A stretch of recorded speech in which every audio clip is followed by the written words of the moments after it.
기사님, 사실 지금 제 수중에 돈이 한 푼도 없어요. 그래서 말이 돼. 다른 방식으로 보답하면 안 될까요?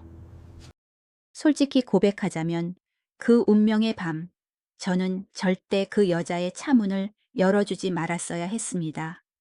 아니, 더 정확히 말하자면 가난하고 비천한 자의 일시적인 궁핍함과 탐욕이 저를 막다른 골목으로 몰아넣은 것이죠. 고작 3만 원 남짓한 택시비가 아까워 이성을 잃고 말았습니다.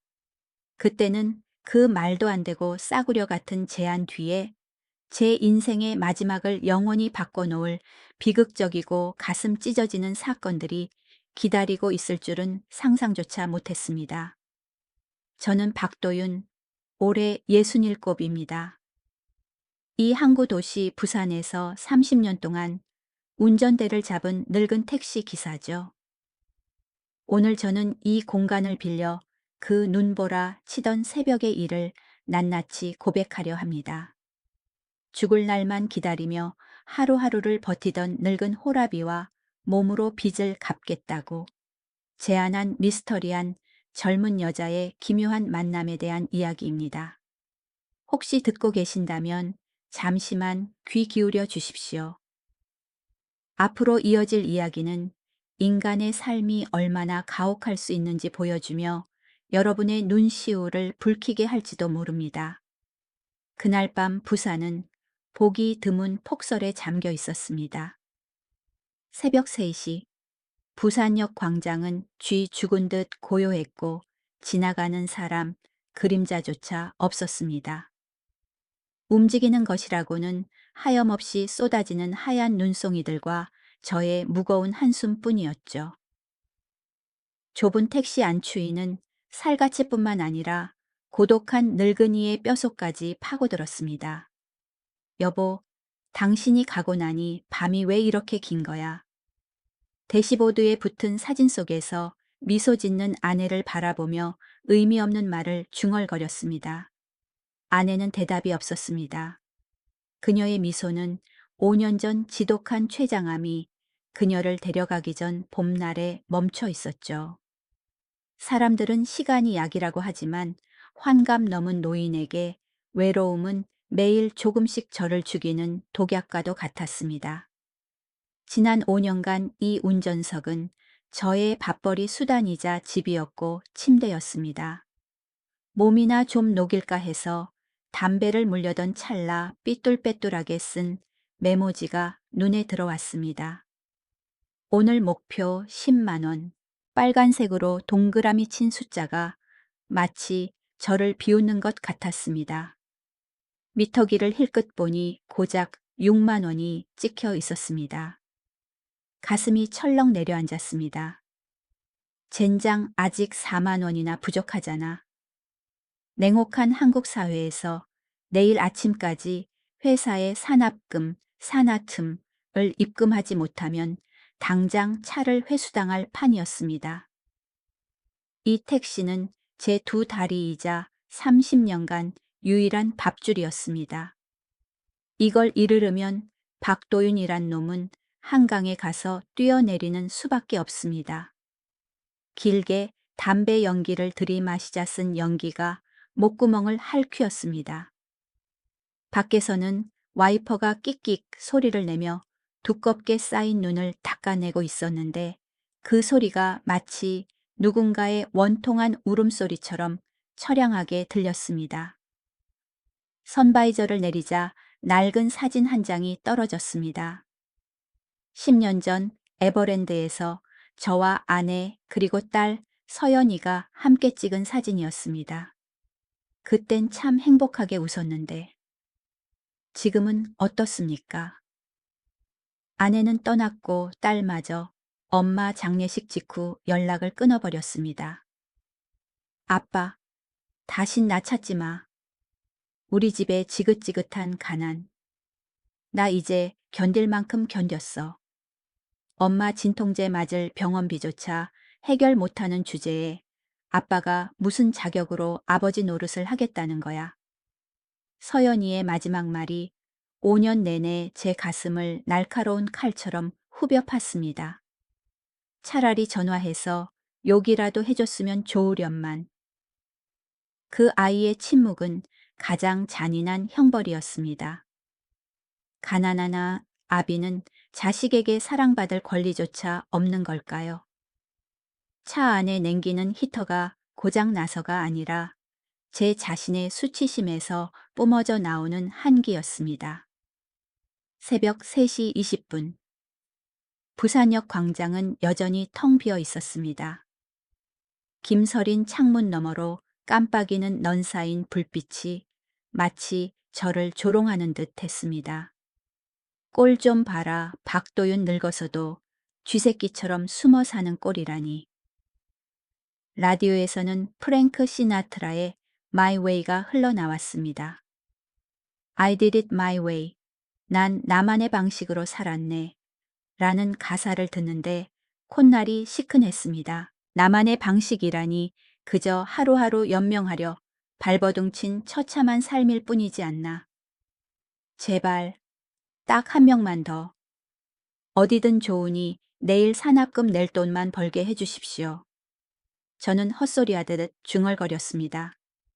그때였습니다. 띵동. 정막을 찍고 호출벨이 울렸습니다. 심장이 쿵쾅거렸습니다. 새벽 3시 30분. 탑승 위치 부산역 1번. 출구. 목적지 해운대 해수욕장. 예상 요금 3,200원. 하느님 감사합니다. 살았다. 저는 무의식 중에 소리치며 급히 시동을 걸고 탑승 위치로 향했습니다. 눈이 펑펑 쏟아져 시야가 흐릿했습니다. 눈을 부릅뜨고 창밖을 보니 노란 가로등 불빛 아래 웅크리고 선 사람의 형체가 보였습니다. 차를 가까이 대고 저는 깜짝 놀랐습니다. 여자였습니다. 새하얀 눈밭과 완전히 대비되는 새빨간 코트를 입고 있었습니다. 그런데 이상한 건 맨발이었습니다. 그렇습니다. 영하의 날씨에 그녀의 맨발은 동상에 걸린 듯 붉게 부어 올랐고 한 손에는 하이힐이 덜렁거리고 있었습니다. 저는 갓길에 차를 세우고 창문을 내렸습니다. 손님, 해운대 가시는 분 맞으세요? 여자는 천천히 고개를 끄덕였습니다. 헝클어진 머리카락이 얼굴 반쪽을 가리고 있었습니다. 그녀가 뒷좌석 문을 열고 탔습니다. 문이 닫히자마자 기묘한 냄새가 코를 찌르더군요. 술 냄새는 아니었는데 병원 소독약 냄새와 락스 냄새가 섞인 듯한 매캐하고 독한 냄새였습니다. 해운대로 제발 빨리 좀 가주세요. 그녀의 목소리는 오랫동안 비명을 지른 사람처럼 쉰 소리로 떨리고 있었습니다. 룸미러로 슬쩍 쳐다봤습니다. 스쳐 지나가는 가로등 불빛 아래 비친 얼굴은 창백했고 화장이 번져 눈가가 마치 깊은 구멍처럼 시커멓게 보였습니다. 입술은 핏기 하나 없이 보랏빛이었습니다. 뭔가 심상치 않았습니다. 30살 좀 넘었을까? 딱 제 딸아이 나이였습니다. 어디서 도망쳐 나온 걸까요? 아니면 술에 취해 정신을 잃은 걸까요? 택시는 광안대교를 지나 달렸습니다. 창밖 검은 바다는 쏟아지는 눈송이들을 집어삼키고 있었습니다. 차 안은 숨소리조차 들릴 만큼 조용했고 뒤에 탄 여자의 거친 숨소리만 들려왔습니다. 기사님, 휴지 좀 주실 수 있나요? 저는 티슈통을 뒤로 넘겼습니다. 훌쩍이는 소리가 들렸습니다. 울고 있더군요. 억지로 참느라 어깨가 들썩거리는 흐느낌이었습니다. 무슨 일이냐고 묻고 싶었지만 직업적 습관과 삶의 냉소 때문에 저는 침묵을 지켰습니다. 30분쯤 지났을까요? 해운대 해수욕장 입구에 도착했습니다. 손님 다 왔습니다. 어디쯤 내려드릴까요? 여기서 세워주시면 돼요. 미터기를 껐습니다. 숫자는 삼시 500원에 멈췄습니다. 삼시 500원입니다. 뒤에서 가방을 뒤적거리는 소리가 났습니다. 하지만 이내 그 소리는 잦아들더니 또 끊겼습니다. 숨 막히는 침묵이 좁은 공간을 감쌌습니다. 기사님, 네. 제가 지금 가진 돈이 한 푼도 없어요. 저는 획 돌아보며 그녀를 뚫어지게 쳐다봤습니다. 여자는 명품 핸드백을 거꾸로 털어 보였습니다. 텅 비어 있었습니다. 지갑도 핸드폰도 신용카드도 없었습니다. 립스틱 하나만 바닥으로 대굴대굴 굴러 떨어졌습니다. 지금 장난하십니까? 장거리 택시를 타면서 돈도 안 가지고 타요. 피가 거꾸로 솟는 것 같았습니다. 삼시 500원은 오늘 제 목숨줄이나 다름없었으니까요. 장난 아니에요. 정말 아무것도 없어요. 급하게 나오느라 가방을 잘못 들고 나왔나 봐요. 그녀는 울상을 지으며 말했고 눈물 때문에 얼룩진 얼굴이 더 엉망이 되었습니다. 그럼 파출소로 모셔야겠네요. 저도 월급쟁이라 이 요금을 제가 메꿀 순 없습니다. 저는 으름장을 놓으며 기어 변속기에 손을 올렸습니다. 경찰이라는 단어를 듣자마자 여자가 갑자기 비명을 지르며 극도로 패닉에 빠졌습니다. 안 돼요. 제발, 기사님, 제발 경찰한테는 데려가지 마세요. 부탁드려요. 돈이 없으면 그 방법뿐이잖아요. 제발요. 다른 방법이 있어요. 경찰에 신고하지 마세요. 여자는 고개를 푹 숙인 채 어깨를 떨었습니다. 그러더니 천천히 고개를 들어 룸미러를 통해 제 눈을 똑바로 쳐다봤습니다. 그 눈빛, 그건 유혹하는 눈빛이 아니었습니다. 막다른 길에 몰린 짐승의 눈 처절한 절망 그 자체였습니다. 그녀는 뼈가 시리도록 추운 날씨에 빨간 코트 단추를 떨리는 손으로 하나씩 풀기 시작했습니다. 기사님, 돈 대신 기사님이 원하시는 대로 해드릴게요. 택시비에서 까주세요. 어차피 새벽이라 아무도 모를 거예요. 저는 멍해졌습니다. 운전대를 잡은 손이 굳어버렸습니다. 67세 늙은이와 제 딸 버린 젊은 여자 눈 쏟아지는 밤, 그리고 몸으로 때우겠다는 슬픈 제안. 하지만 그때 저는 이 순간 고개를 끄덕이느냐 마느냐가 씻을 수 없는 죄악의 구렁텅이로 저를 끌고 갈 수도 있다는 걸 몰랐습니다. 아가씨, 방금 뭐라고 했소? 제 목소리는 좁은 차 안에서 갈라지고 떨렸습니다. 제 말 들으셨잖아요. 3만 원에 한 번이면 너무 싸게 치는 거죠. 그냥 아무 데나 으슥한 곳이나 구석진 곳으로 가주세요. 제가 다 갚을게요. 여자는 마치 자갈치 시장에서 생선 값을 흥정하듯 자기 몸에 대해 차갑고 메마른 목소리로 말했습니다. 심장이 쿵쾅거리기 시작했습니다. 가슴이 아플 정도로 세게 뛰었습니다. 솔직히 말씀드리면 전 성인군자가 아닙니다. 그저 5년 전 아내를 잃은 고독한 늙은이일 뿐입니다. 그 긴 시간 동안 여자의 온기란 차가운 쪽방에서 잠을 설칠 때나 꿈꾸던 사치였죠. 그런데 지금 바로 제 눈앞에 제 딸 또래의 젊고 예쁜 여자가 먼저 유혹을 해오다니. 그냥 3만 원 까주면 되잖아. 제 마음속 악마가 속삭였습니다. 귀신에 홀린 듯 저는 고개를 끄덕이고 말았습니다. 알겠어. 대신 빨리 끝냅시다. 마른 침을 삼켰습니다. 목이 타들어 갔습니다. 손을 떨며 기어를 조작했습니다.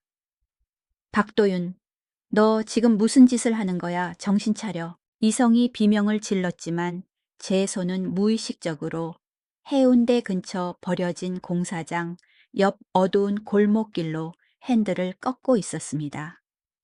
폭설 때문에 그곳은 하얀 무덤처럼 변해 있었고 인적도 불빛도 없이 오직 창 틈으로 새어 들어오는 바람 소리뿐이었습니다. 시동을 껐습니다. 심장 소리와 차 지붕 위로 눈 떨어지는 소리가 들릴 만큼 고요했습니다. 룸미러를 봤습니다. 여자는 아무 말 없이 창백한 손으로 코트 단추를 풀고 있었습니다. 기사님, 실내등 좀 켜주세요. 너무 어두워서 안 보이잖아요. 아, 그래. 저는 허둥지둥 손을 뻗어 실내등 스위치를 켰습니다. 약하고 노란 불빛이 퍼지며 좁은 공간을 비췄습니다. 여자는 두꺼운 코트를 벗고 안에 입은 얇은 니트마저 벗어내렸습니다. 저는 숨을 죽이고 룸미러에 시선을 고정했습니다. 하지만 마지막 옷가지가 벗겨지는 순간 제 안의 검은 욕망은 순식간에 꺼져버리고 대신 극도의 경악이 밀려왔습니다. 세상에, 저게 다 뭡니까? 저는 획 뒤를 돌아봤습니다. 입이 딱 벌어져 말이 나오지 않았습니다. 노란 불빛 아래 드러난 여자의 피부는 지옥도 그 자체였습니다. 매끄러운 살결은커녕 시커먼 피멍들이 서로 겹치고 겹쳐 엉망진창이었습니다. 팔뚝에는 5손가락 자국이 선명하게 난 피멍이 쇄골과 옆구리에는 군화발로 걷어차인 듯 보랏빛 멍이 들어 있었습니다. 가장 끔찍한 건 왼쪽 가슴 아래 둥글게 파인 흉터였습니다. 불붙은 담배를 살에 지져 끈 흔적이었습니다. 욕정은 찬물을 끼얹은 듯 사라졌습니다. 저는 넋을 잃었습니다. 아가씨, 이게 대체 무슨 일입니까? 누가 아가씨를 이렇게 만들었어요? 여자는 황급히 고개를 돌려 제 시선을 피했습니다. 아무것도 아니에요. 그냥 제가 부주의해서 좀 부딪힌 거예요. 기사님, 빨리 하세요. 저 추워요. 부딪혔다고요. 사람을 바보로 아나. 이건 분명히 맞은 상처잔소. 누구야 남편인가. 여자는 침묵했습니다. 마른 어깨가 심하게 떨리기 시작했습니다. 목구멍에서 억눌린 울음이 터져 나오더니 이내 통곡으로 변했습니다. 제 남자친구예요. 뭐라고요? 남자친구가 지난 5년 동안 저를 때렸어요. 오늘 밤도 절 때리고 나서 이 눈보라 치는 밖으로 내쫓았어요. 듣고 있자니 손발이 후들거렸습니다. 저는 급히 코트를 집어들어 그녀의 몸을 덮어주었습니다. 옷 입어요. 당장 입으라니까 난 아무 짓도 안 할 겁니다. 왜 안 해요, 저 기사님 원하시는 대로 해드릴 수 있어요. 택시비 내야 하잖아요. 됐소. 날 무슨 짐승 취급하는 거요? 버럭 소리를 질렀지만 안타까움에 목소리가 떨렸습니다. 진정하고 말해봐요. 어쩌다 이 지경이 된 겁니까? 여자는 떨면서 단추를 잠갔습니다. 눈물이 손등 위로 뚝뚝 떨어졌습니다. 동거한 지 5년 됐어요. 대학 땐 정말 착한 사람이었는데 실직하고 나서 완전히 변했어요. 제가 낮에는 회사 다니고 밤에는 편의점 알바하면서 둘이 먹을 거 그 사람 소주값, 담배값 다 됐는데. 그런데도 그놈이 무슨 핑계로 때린 겁니까? 핑계 따윈 없어요. 밥맛이 없다 청소가 안 돼 있다. 아니면 그냥 제가 거슬린다는 이유로요? 처음엔 뺨이었는데 나중엔 주먹 발길질. 그 사람은 영악해서 제가 나가서 돈 벌어 올 수 있게 옷으로 가려지는 부위만 골라서 때렸어요. 왜 경찰에 신고 안 했어요? 왜 도망치지 않았습니까? 저는 핸들을 꽉 쥐었습니다. 분노로 손톱이 살을 파고들었습니다. 여자는 퉁퉁 부은 얼굴로 비틀린 쓴웃음을 지었습니다. 경찰이요. 소용없어요, 기사님. 직접적인 증거가 없다고 그 사람이 말을 얼마나 잘하는지 그냥 연인 간의 다툼 취급하고 돌려보내더라고요. 한 번 도망친 적 있는데 길에서 바로 잡혀서 끌려가 반죽음이 되도록 맞았어요. 또 도망치면 우리 가족 다 죽여버리겠다고 협박해서 너무 무서워서 오늘은 왜 쫓아낸 거요? 오늘 월급날이었거든요. 친구들이랑 술 마시게 돈 내놓으라고. 제가 안 된다고 지난달에 갈비뼈, 금 간 거 아직 안 나와서 엑스레이 찍어야 한다고 했더니 그 사람이 미쳐 날뛰면서 가방 지갑 다 뺏고 핸드폰 부수고 저를 밖으로 밀어내고 문을 잠가 버렸어요. 내 눈앞에서 꺼져 잘못했다고 빌 마음 생기면 기어서 들어와라고 하면서요. 그 말을 듣는데 피가 거꾸로 솟았습니다. 세상에 그런 쓰레기 같은 놈이 여자가 벌어온 돈으로 먹고 살면서 사람을 짐승처럼 학대하다니. 뒷좌석에 웅크린 여자를 보는데 불현듯 제 딸 서연이가 떠올랐습니다. 이 아가씨 이름이 뭐였더라? 아, 이하은 32살. 딱 제 딸 나이였습니다.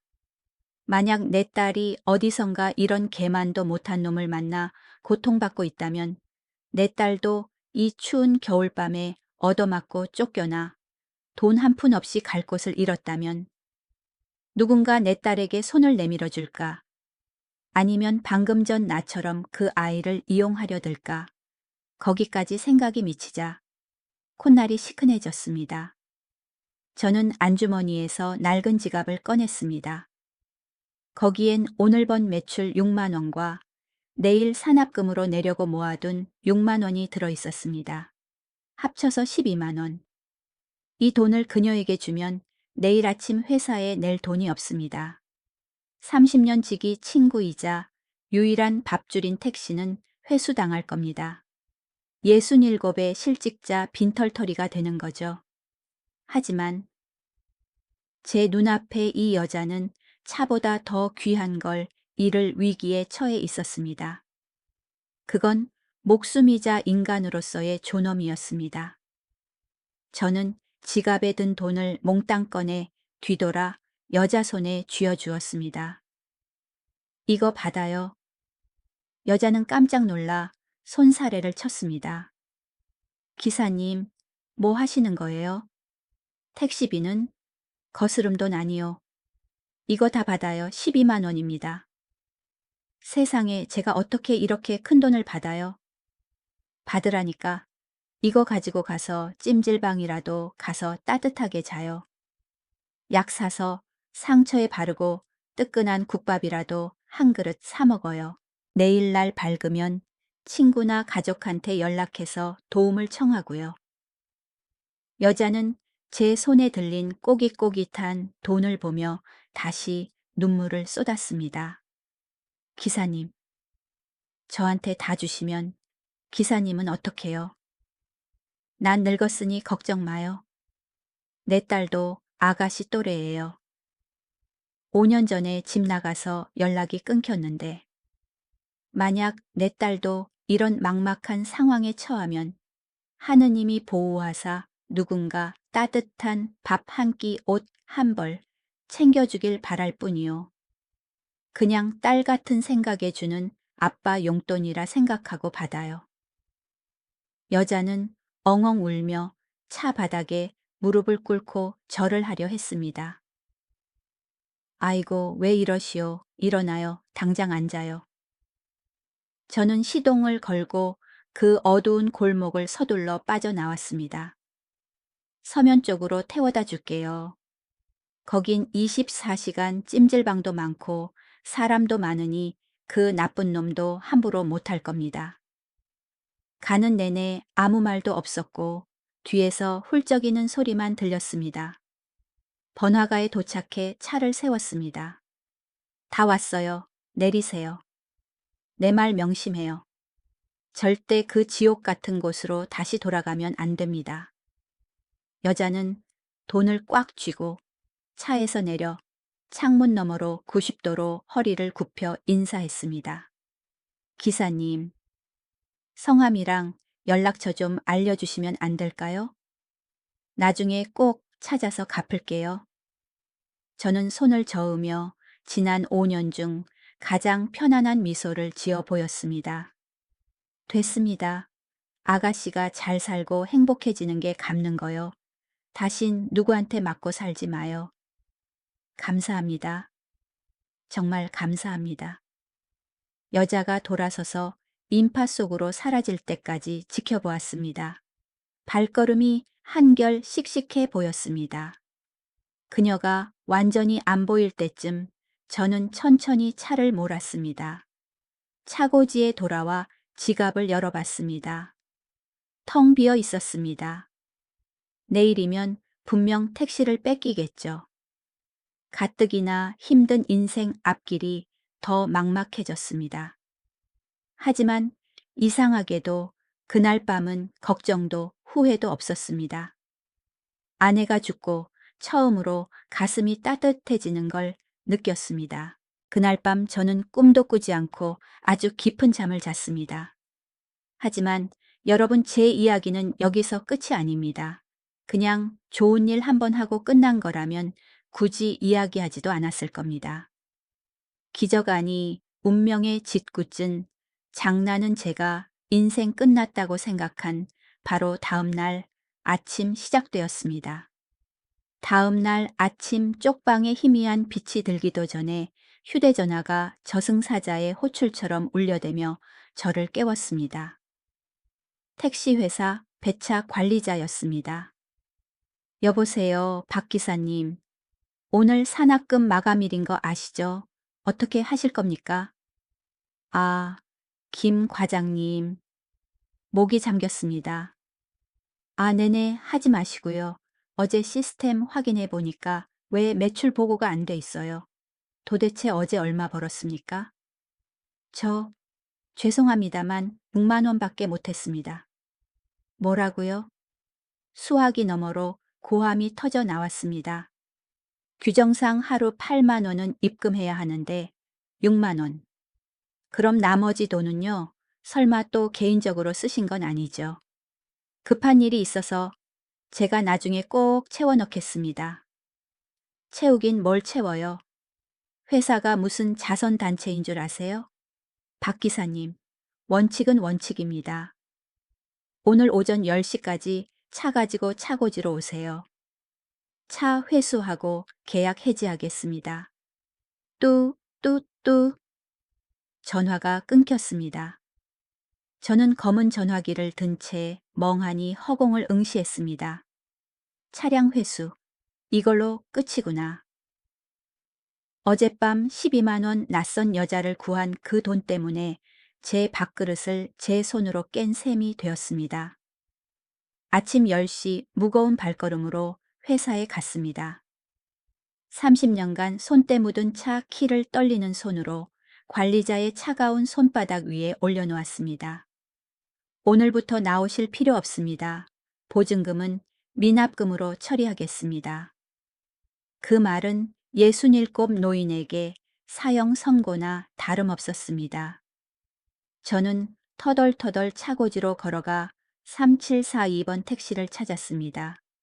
37은 제가 태어난 해 42는 아내가 태어난 해였습니다. 이 차는 단순한 돈벌이 수단이 아니라 추억이 깃든 친구이자 집이었습니다.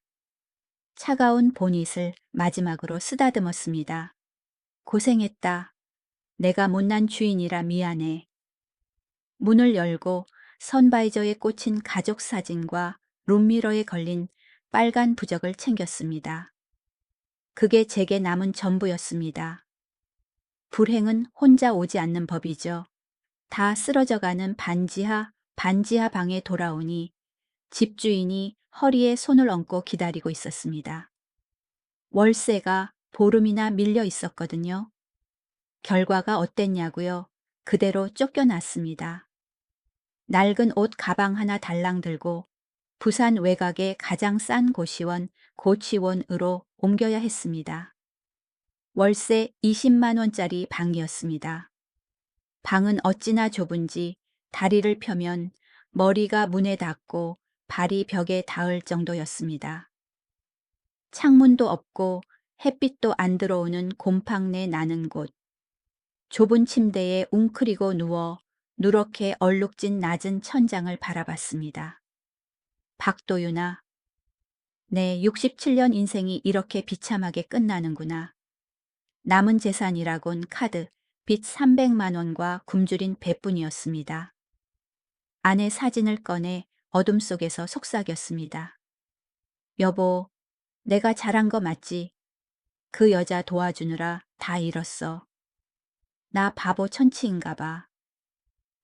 사진 속 아내는 여전히 웃고 있었지만 오늘따라 그 미소가 너무 슬퍼 보였습니다.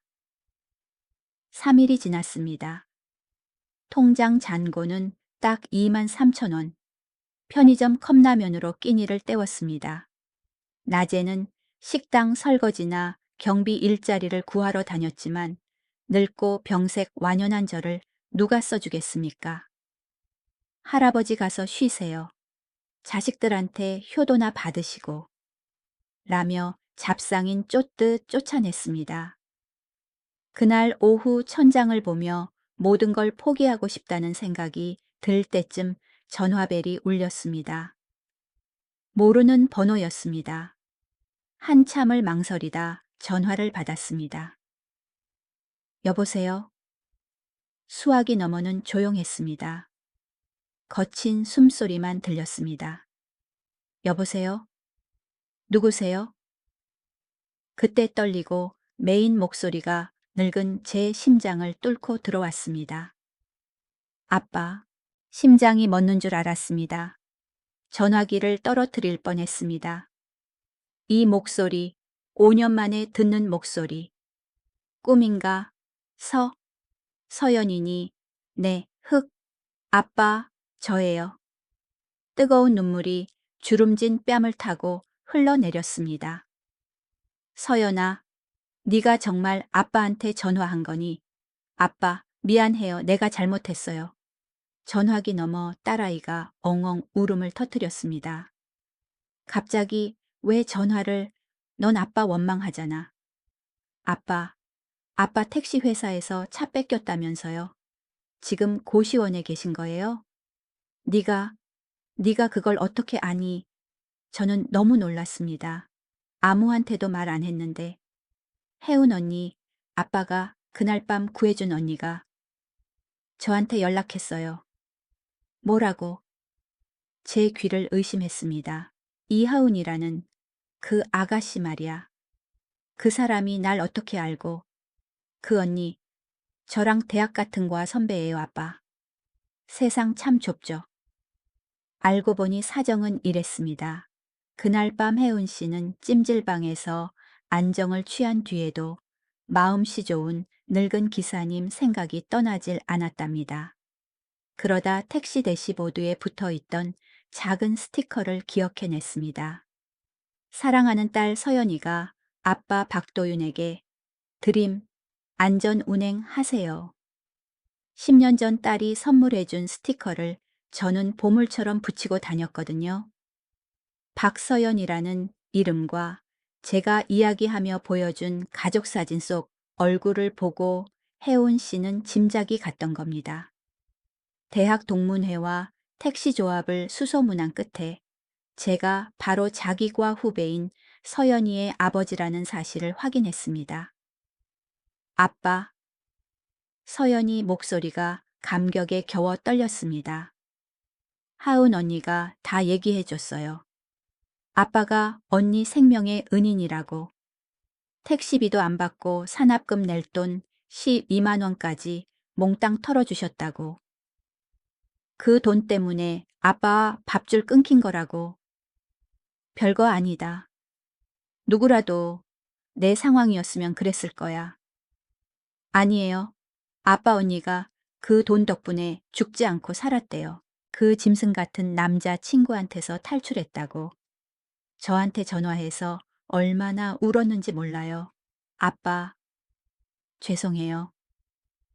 지난 5년 동안 제가 불효녀였어요. 전 아빠가 가난하다고 엄마 고생시켰다고 원망만 했는데 아빠가 세상에서 제일 따뜻한 분이라는 걸 잊고 있었어요. 딸의 말을 듣자 지난 5년의 서름과 고통이 봄눈 녹듯 사라졌습니다. 아빠는 널 원망 안 한다. 아빠가 무능해서 그렇지. 그런 말 마세요. 아빠 택시 다시 찾는 보증금이 얼마예요? 한 200만 원 정도야? 근데 지금 아빠가 무슨 수로 구하겠니? 됐어요. 걱정 마세요. 제가 해결할게요. 뭐라고 네가 돈이 어디 있어서 걱정이 앞섰습니다. 딸아이 목소리가 밝고 자랑스럽게 변했습니다. 저 취직했어요, 아빠. 서울에 있는 LG그룹에 합격했어요. 이번 달부터 정식 출근해요. 월급도 많아요. 정말이니 세상에 우리 딸 장하다. 정말이에요. 이제 제가 아빠 모실 수 있어요. 내일 아침 기차 타고 부산 내려갈게요. 돈 드릴 테니까 차 다시 찾고 아빠랑 같이 살 새 집도 구해요. 그 좁은 방에 계시지 마세요. 마음 아파요. 전화를 끊고도 손이 덜덜 떨렸습니다. 차가운 방바닥에 주저앉았지만 마음만은 난로 옆에 앉은 듯 따뜻했습니다. 저는 12만 원을 잃었습니다. 택시도 잃었고요. 거리로 쫓겨났습니다. 하지만 그 대가로 하나뿐인 딸을 되찾았습니다. 알고 보니 그날 밤 12만 원은 손해가 아니라 박도윤 인생 최고의 투자였습니다. 가족의 사랑과 행복을 되사기엔 너무나 싼값이었죠. 그날 저녁 편의점에서 사온 말라 비틀어진 삼각김밥을 먹는데 왜 그렇게 임금님 수라상처럼 맛있던지요. 하지만 이야기는 아직 끝이 아닙니다. 다음 날 재회야말로 정말 기적 같은 일 꿈에서도 상상 못한 결말이었습니다. 하윤이라는 아가씨가 준비한 큰 놀라움이 우리 부녀를 기다리고 있었거든요. 다음 날 이른 아침 부산항의 안개가 걷히기도 전에 좁은 고시원 복도에서 급한 발소리가 들렸습니다. 방문이 벌컥 열렸습니다. 아빠, 서연이가 문턱에 서 있었습니다. 창문 하나 없는 성냥갑 같은 방 얇은 이불 위에 웅크리고 앉은 늙은 아빠를 보자 아이는 얼어붙었습니다. 입술을 파르르 떨더니 제 품으로 뛰어들어 펑펑 울기 시작했습니다. 서연아, 우리 부녀는 서로 부둥켜 안았습니다. 익숙한 딸내미 냄새, 혈육의 온기가 방 안의 냉기와 곰팡내를 몰아냈습니다. 5년간의 원망, 오해, 거리감은 뜨거운 눈물과 함께 녹아내렸습니다. 진정이 되자 서연이는 눈물을 닦고 가방에서 두툼한 봉투를 꺼내 내밀었습니다. 아빠, 이거 받아요. 택시 보증금 200만 원이에요. 저는 손을 움츠렸습니다. 이렇게 큰 돈을 너 이제 막 출근했다면서 어디서 났어? 입사 보너스랑 갑을 좀 받았어요. 괜찮아요. 어서 받으세요. 아빠 택시 잃으면 안 되잖아요. 떨리는 손으로 봉투를 받았습니다. 이 돈이면 다시 회사로 돌아가 핸들을 잡고 당당하게 살 수 있습니다. 그런데 거기서 끝이 아니었습니다. 서연이는 더 두툼한 봉투를 하나 더 꺼냈습니다. 그리고 이것도요. 이건 또 뭐냐? 하은 언니. 아빠가 그날 밤 구해준 언니가 아빠한테 꼭 전해달라고 부탁했어요. 궁금한 마음에 봉투를 열어봤습니다. 안에는 빳빳한 5만 원권 현금 뭉치가 들어있었습니다. 세상에 이게 다 얼마냐? 서연이가 미소 지었습니다. 총 152만 원이에요. 저는 기겁했습니다. 뭐라고 그날 밤 내가 준 건 12만 원뿐인데 왜 이렇게 많아? 언니가 아빠한테 받은 도움의 10배는 꼭 갚아야 한다고 했어요. 나머지는 그날 택시비 32, 500원이랑 작은 성이래요. 편지도 같이 있어요. 저는 곱게 접힌 손편지를 펼쳤습니다. 단정한 글씨체가 눈에 들어왔습니다. 저의 은인 박도윤 기사님께. 안녕하세요. 이하은입니다. 그 눈보라치던 밤. 기사님이 아니었다면 전 길에서 얼어 죽었거나 절망 속에 스스로 목숨을 끊었을지도 모릅니다. 기사님의 12만 원은 단순한 돈이 아니라 지옥에서 저를 건져 올린 구명조끼였습니다. 저는 그 돈으로 약을 사고 잘 곳을 구하고 가족에게 구조 요청을 했습니다. 지금 저는 더 좋은 직장을 구했고 폭력을 휘두르던 전 남자친구와는 완전히 관계를 끊고 접근 금지 명령까지 받아냈습니다. 기사님, 참 신기하게도 저와 서연이가 같은 회사에 다니게 되었어요. 기사님이 저를 구해주셨고 하늘이 그 보답으로 저를 기사님 따님과 연결해 주신 것 같아요. 부디 이 돈 받아주시고 서연이와 행복하게 사세요. 감사합니다. 저의 두 번째 아버지. 편지를 다 읽고 저는 아이처럼 엉엉 울었습니다. 이 각박한 세상에도 여전히 기적은 존재했습니다. 추운 밤에 작은 선행이 이렇게 아름다운 꽃이 되어 돌아올 줄이야. 그날 점심 저와 딸 그리고 하윤 씨는 함께 근사한 점심을 먹었습니다. 다시 만난 혜운 씨는 못 알아볼 뻔했습니다. 그날 밤 엉망진창에 상처투성이던 여자는 온데간데 없고 말끔한 정장 차림에 환하게 웃는 아름다운 아가씨가 되어 있었습니다. 기사님, 건강하셨어요. 혜은 씨가 공손하게 인사했습니다. 고마워요, 혜은 양. 덕분에 우리 부녀가 다시 만났습니다. 셋이서 밥을 먹으며 웃음꽃을 피웠습니다. 하은 씨 말로는 전 남자친구는 상해 진단서와 함께 경찰에 신고되어 마땅한 처벌을 앞두고 있다고 했습니다. 제 딸과 제가 구한 생명 두 젊은 아가씨가 친자매처럼 다정하게 앉아 있는 걸 보니 가슴이 벅차올랐습니다. 그날 저녁 저는 회사로 돌아갔습니다. 책상 위에 200만 원을 올려놓자 관리자는 눈이 휘둥그레졌지만 이내 웃으며 키를 돌려주었습니다. 차고지로 달려가 3742번 택시 보닛을 두드렸습니다. 안녕 친구, 다시 달려보자고. 조수석 문을 열고 서연이가 탔습니다. 활짝 웃으며 말했죠. 아빠, 오늘 제가 아빠의 첫 번째 VIP 손님이에요. 미터기를 켜고 택시는 부산의 별이 쏟아지는 밤하늘 아래 천천히 굴러갔습니다. 오늘 밤은 눈도 오지 않고 뼈를 깎는 추위도 없고 오직 사랑만이 가득했습니다. 저는 12만 원을 잃고 실직의 위기를 겪었지만 결국 그 12만 원 덕분에 딸을 되찾고 한 사람의 생명을 구하고 제 새로운 인생을 돌려받았습니다. 세상에서 가장 남는 장사였죠. 6개월 후 저는 딸의 권유로 택시 일을 그만두었습니다. 지금은 바다가 보이는 작지만 아늑한 아파트에서 서연이와 함께 살고 있습니다.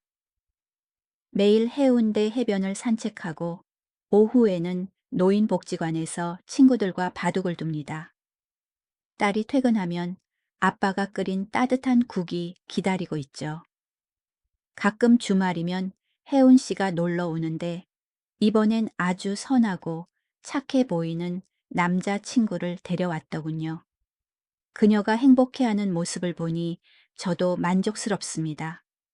바람 부는 해운대 바다 앞에 서서 파란 하늘을 올려다보며 속삭입니다. 여보, 나랑 서연이 아주 잘 살고 있어. 그 운명의 밤, 내가 올바른 선택을 할 수 있게 용기를 줘서 고마워. 하늘에 있는 당신. 여러분, 박도윤 기사의 이야기는 여기까지입니다. 탐욕과 연민 사이에서 갈등하던 눈보라치던 밤, 늙은 기사는 결국 사람을 선택했습니다. 그리고 인생은 그에게 값으로 따질 수 없는 선물, 온전한 가족을 돌려주었습니다. 바쁜 세상살이에 우리는 종종 돈 때문에 나눔의 가치를 잊고 삽니다. 하지만 믿으십시오.